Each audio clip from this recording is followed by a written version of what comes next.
எல்லா மாநிலங்களிலும் அவரவர்கள் மொழியில் மருத்துவம் பொறியியல் வந்துவிட்ட போது தமிழ் தமிழ் என்று சொல்லுகிறீர்களே, நீங்கள் ஏன் தமிழில் மருத்துவத்தையும் பொறியியல் கல்லூரியும் கொண்டு வரல? அந்த துணை ராணுவ படையின் அந்த தளத்திற்கு சோழனின் பெயர் வைக்கப்பட்டிருக்கிறது. அதே மாதிரி ராஜேந்திர சோழனின் பெயர் மகாராஷ்டிரால ஒரு துறைமுகத்திற்கு பாஜகவால் வைக்கப்பட்டிருக்கிறது. நீங்க ஏதாவது அப்படி சாதனை சொல்ல முடியுமா?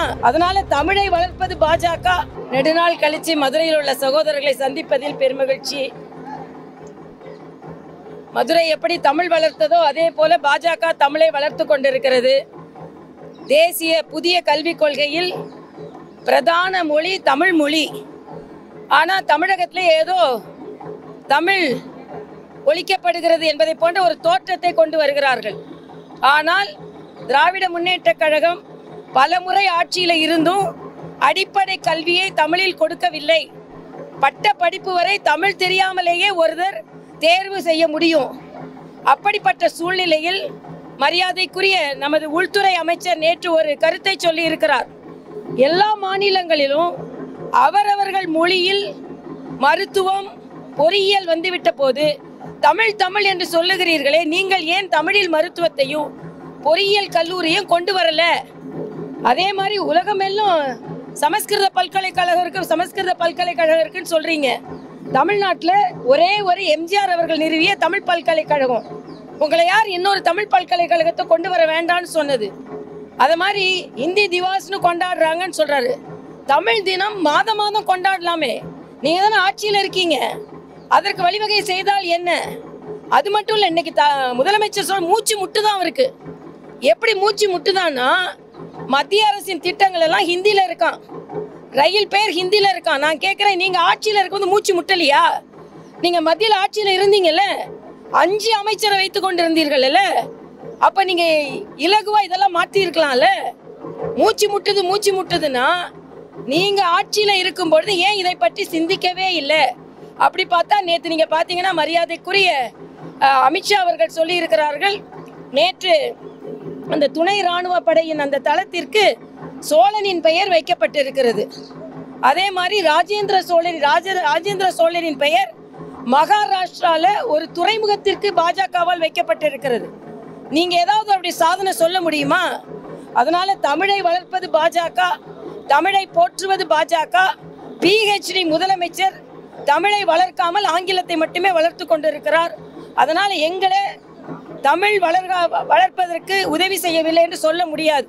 மறுபடியும் சொல்றோம், ஹிந்தியை நாங்க திணிக்கலன்னு. ஆனா ஹிந்தின்னு சொல்லிக்கொண்டு ஹிந்தியை திணிப்பதை இவர்கள் திணித்து கொண்டிருக்கிறார்கள். நான் மறுபடியும் சொல்றேன், நாங்க ஹிந்தியை திணிக்கல, இன்னொரு மொழியை கற்றுக்கொள்ளுங்கள் சொல்றோம். இள வயதில் அது இலகுவா இருக்குன்னு சொல்றோம். அதனால முதலமைச்சர் தினம் ஒரு கடிதம் எழுத ஆரம்பிச்சிருக்காரு. அதாவது இன்னைக்கு அவரோட குற்றங்களை எல்லாம் மறைப்பதற்கு தப்பா கடிதம் எழுதுறார். PhDன்னு சொல்றார். பொய் சொல்வதிலையும் தவறுகளை மறைப்பதிலையும் வேணா தமிழக முதல்வருக்கு PhD கொடுக்கலாம். ஏன்னா இன்னைக்கு பாத்தீங்கன்னா ஹிந்தியை இம்போஸ் பண்ண மாட்டோம்னு சொல்லிட்டோம், ஹிந்தியை இம்போஸ் பண்றாங்கன்னு சொல்றாங்க. அதே மாதிரி மறுவரையில தமிழகம் பாதிக்கப்படாதுன்னு சொல்றோம், ஆனா பாதிக்கப்படும்னு சொல்லி கொண்டிருக்கிறார்கள். அதனால் தமிழக முதலமைச்சர் தங்கள் குற்றங்களை மறைப்பதற்கு இத்தகைய பொய்களை அவிழ்த்து விட்டு கொண்டிருக்கிறார் என்று நான் சொல்லுவேன்.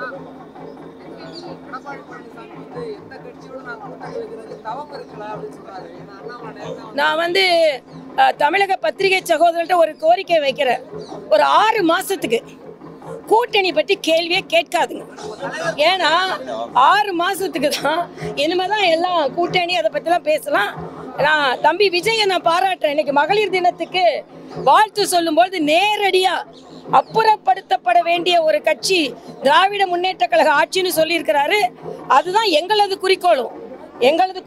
நான் இன்னைக்கு காலையிலே சொன்னேன், பெண்களுக்கான பாலியல் பலாத்காரங்கள் அதிகரித்து விட்டது, பெண்களுக்கான குற்றங்கள் அதிகரித்து விட்டது. பெண்கள் தினத்தை உண்மையாக கொண்டாட முடியும் என்றால் 2026 இந்த திராவிட மாடல் அரசு நீக்கப்பட வேண்டும், ஒதுக்கப்பட வேண்டும். அப்பதான் பெண்கள் பாதுகாப்பாக இருக்க முடியும். ஆக இந்த திராவிட முன்னேற்ற கழக அரசை அப்புறப்படுத்துவதற்கு என்னென்ன முயற்சிகள் எங்களால் செய்ய முடியுமோ அதை நாங்கள் செய்வோம்.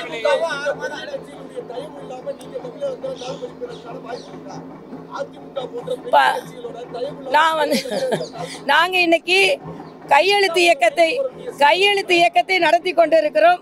கையெழுத்து இயக்கத்திற்கு மிக அபரிதமான வரவேற்பு கிடைத்திருக்கிறது. முதலமைச்சர் சொல்றாரு கையெழுத்து இயக்கத்தை அவருக்கு பரிகசமா இருக்கான், சிரிப்பு வருதான். அப்படின்னா ஏன் எங்களை தடுக்கிறீங்க, ஏன் எங்களை கைது செய்யறீங்க? அதனால தமிழகத்தில் பாஜக கால் பதித்து வருகிறது. யாருடன் கால் பதிக்க போகிறோம் என்பதை எங்களது மத்திய தலைமை முடிவு செய்யும். நன்றி, வணக்கம். பள்ளி மாணவர்களை வச்சு நீட் கையெழுத்து இயக்கம் நடத்தலையா? எல்லா நீட்டுக்கும் உள்ள போய் தானே. அதனால நாங்க பொதுமக்கள்கிட்ட தான் நடத்தினோம். மாணவர்கள் விரும்பி வந்து கையெழுத்து போடுகிறார்கள். கையெழுத்து இயக்கத்தை பார்த்து திராவிட முன்னேற்ற கழக கூட்டணிகள் பயந்து இருக்கிறது என்பதைத்தான் நான் சொல்றேன்.